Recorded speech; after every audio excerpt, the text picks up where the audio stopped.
and welcome back to another book tasting. Today, y'all better hold on to your seats because I have the ultimate survival book, Survivor Diaries Lost by Terry Lynn Johnson. And Terry Lynn Johnson is actually a survival expert. She has 17 years experience in training. And since this is the third book in the Survivor Diaries series, she always makes sure that she features real-life survival tips in her books just so she can prepare her readers for whatever disaster comes their way.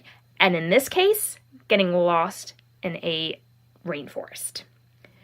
Now, Lost is inspired by true stories of real survivors who got lost in the Costa Rican rainforest. And this is truly a nail-biting story that has you rooting for the characters to find their way out. The story is told by an 11-year-old little boy, Carter. And he has really bad anxiety, which gives him panic attacks.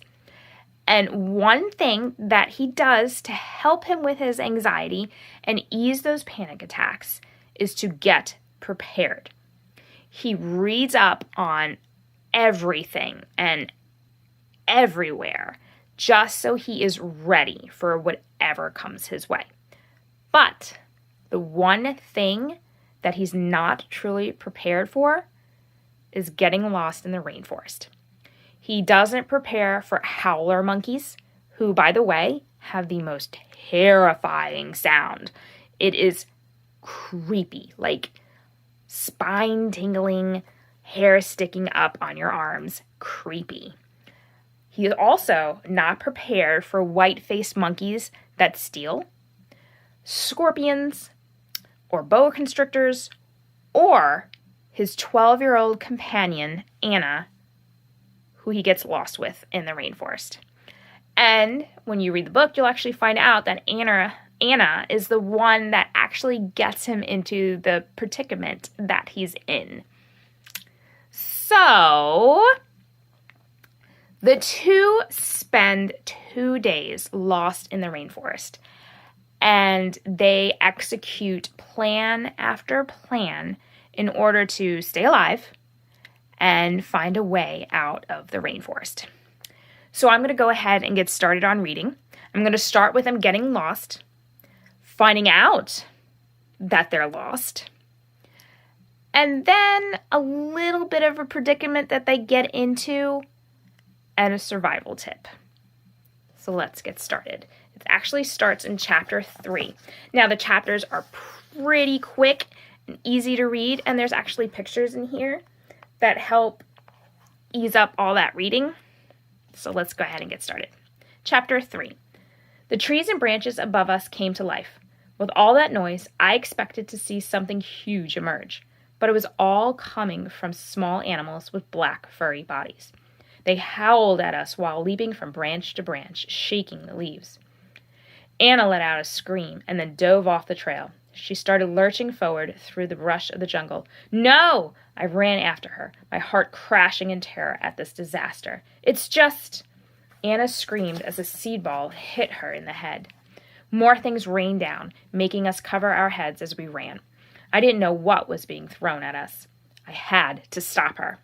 Branches smacked me in the face. We darted this way and that, zigzagging through the openings between the trees. The monkeys chased us the whole time, shrieking, howling, shaking branches. It was like being in a Jurassic Park movie. A leafy twig hurtled from above and landed on Anna's head. She went nuts, screeching and stamping her feet.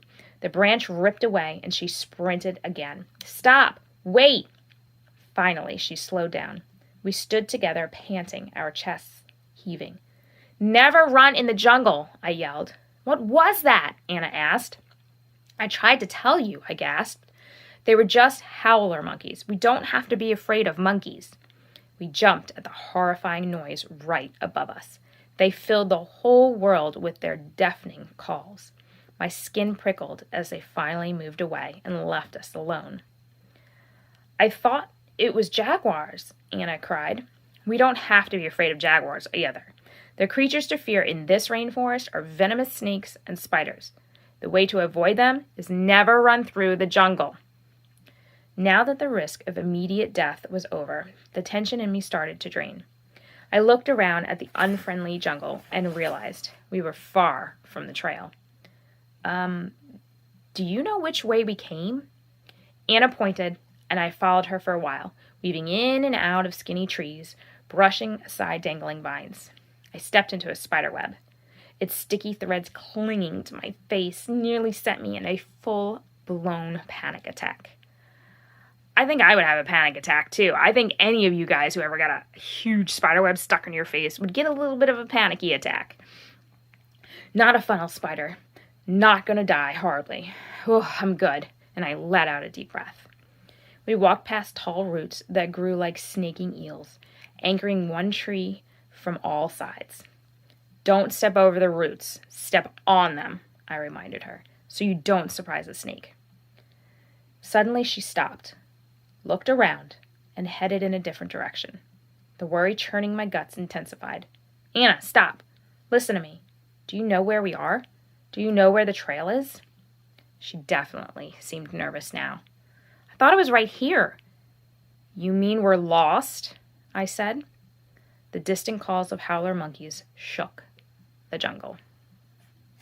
All right, so they're lost. Let's keep going. We have to stop, I said, panic rising. If you get lost, you should stay where you are. S-T-O-P means you should stop, think, observe, and plan.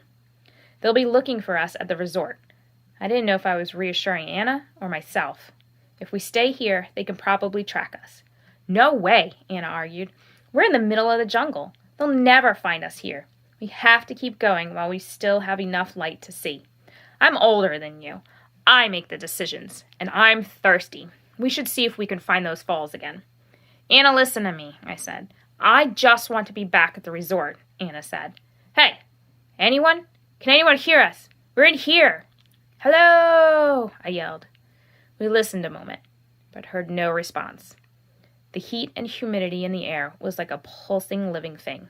You could almost touch it, and we were soaked with sweat from all of the running. The waterfall was around here somewhere. We should be able to find that stream, Anna said. Her face was red and shiny. She continued walking, and I followed, but it was getting harder to see. Our situation was spiraling out of control. My hands started to shake. We can't keep going, I said. We should stop and make a fire so they can find us. I took out the kit I always carried in my pocket in a Ziploc. Just holding it settled me. What is that? Anna said. I made this for emergencies. This one little thing was the reason I was able to go anywhere. I made this kit. I could barely leave this house. I kept imagining getting lost, being mugged, kidnapped, but my number one fear was being caught in a hurricane. As soon as I grew up, I was moving from Fort Myers. Why would anyone want to live where spiraling winds up to 200 miles an hour could bring a storm surge that would wipe out your neighborhood? With this kit, I planned for every possible emergency. Fire starter, aluminum foil square, ground tarp, multi-tool, sewing kit, duct tape, signal mirror, micro flashlight, bandages, antiseptic towelette, emergency whistle, water purification tablet. All that is crammed in there? Anna asked. Yep, and I'm wearing my paracord bracelet. I pointed at the dark green bracelet I'd made myself. We're going to be okay. I scanned the area as I popped open the Ziploc to find the flashlight. We can try to clear the brush and make a fire here. We just have to find water. A racket from the trees above interrupted my thoughts. I peered through the leaves to see a flash of white scampering down the trunk of a large tree. Oh, it's white-faced monkeys, Anna said. We serve more of these at breakfast. They stole our bananas. A few monkeys inched close to us. While I was looking at one of them, another one abruptly lunged and snatched my kit right out of my hands. I stared for a shocked moment. No, he's got my kit. The monkey scampered back up the tree, screeching the whole time. He sat on a branch high above my head and inspected his surprise. Give that back! My voice cracked with desperation. The monkey peeked in the bag. He rolled it around, and another monkey stole it. Holding it in his mouth, he raced away. Their screeching snapped my nerves. Stop it! But something had dropped from the tree. I bolted forward and picked up the small square of plastic. I held it in my shaking fingers. The only thing I had left of my emergency kit was this folded-up garbage bag. All of my careful preparations gone. My heart pounded. My breathing sped up. I choked down a sob. Sweat dripped off me. My body trembled. I felt walled in by the dense, dark jungle. Please, no, do not panic. What's wrong with you? Anna asked. Are you okay? Here, you should sit down.